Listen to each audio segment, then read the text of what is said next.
அறிவுரை கூறும் அனைவரும் கூறும் கனிவுரை ஒன்றே. கண்ணே உலகில் 4 பேர் மதிக்க நட, அது நீதி.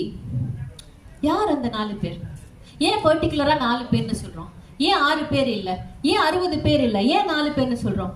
ஒருவேளை அந்த 4 பேர் நம்மை பெற்றவர்களானா இல்ல, பெற்றவர்கள் 2 பேர் தான். அப்ப அவங்க அந்த லிஸ்ட்ல வரல.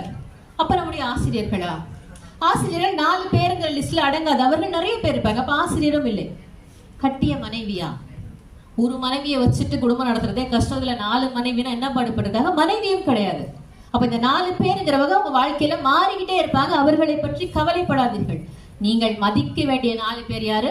அம்மா, அப்பா, உங்களுடைய குரு, உங்களுடைய வாழ்க்கை துணை. போதும். அவர்களுடைய சம்மதம், அவர்களுடைய இதை நீங்க மதிச்சா போதும் அப்படின்னு சொல்லி அந்த பிரச்சனைக்கும் ஒரு தீர்வு தர்றார்.